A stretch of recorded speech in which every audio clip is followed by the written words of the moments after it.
First to Rice, Bush, Hutchinson, Richardson, and Thompson. And this is the question. Major infrastructure grants are usually awarded with the federal government, the provincial government and the local government sharing costs evenly. Why did this not happen with the water treatment plant, where the taxpayers are footing over half the bill? Terry. Well, originally when we got into the water treatment plant, we were looking at about $4.5 million, and that came to us from our staff. So when we went to government, we were based the arrangement with provincial and federal governments on that particular amount of money. As we got into it further, and we'd already got an agreement with the governments, we couldn't go back to them for more. But we found out that the plant was going to cost us more money, and that's the reason why we ended up. If we would have dealt with this properly to begin with, we would have got one-third, and instead of this 3 million, and now we're in for 50%. But we are still lobbying to try to get more funding, and I think that if we get our ducks in a row, we should be able to get this treatment plant paid off within about 5 years. While Fred. I'm finding the microphone, can you repeat the question, please? Right here. Yep. When it comes to the water treatment plant, major infrastructure grants are usually awarded with the federal government, provincial government, local government sharing the costs evenly. Why did this not happen with the water treatment plant, and when the taxpayers are footing over half the project?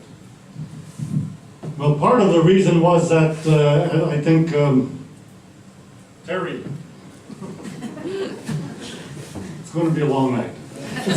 Part of the reason was that we did start out with some faulty information, which led us astray. But we also have been told that there really wasn't going to be a 50-50 sharing. That it was going to be the federal government coming up with $1.5 million, and a province coming in with $1.5 million, and that was going to be what it was. Now, I don't know for sure whether that really is the case or not, but it's what we have right now, and I think that once we do have our water treatment plant in place, hopefully that we will then certainly have a great asset for the community, and we won't have to be afraid of poisoning any visitors that come to our community.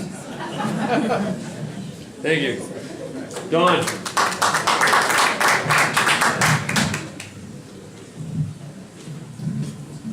As been reflected, our initial decision making was based on the information of the day that was given to us by the engineering staff.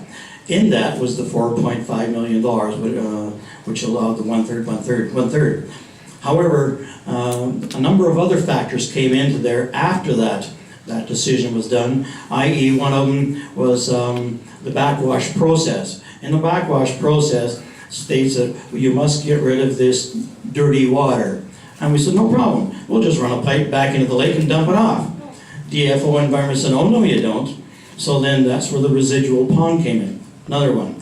Another factor was having a generator backup system, because if the plant goes down, you don't have no water. So that was it. The third part was the SCADA monitoring system that works all these things. So there was a number of factors that came into that play to bring us up to where we are. But as has been said here, we're looking at our building being paid off, further funding coming in the future. Thank you. Joel Thompson. They all said it all. But also in that, we also are still trying to get more funding. And when we borrow the money, we're not borrowing it all at once. We're borrowing what we need when we need it. So it's not going to be in one lump sum on the taxpayers.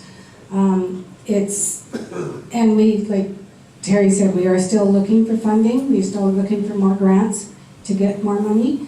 And hopefully, if we will get more, and we won't have to burden the taxpayers so much. Thank you.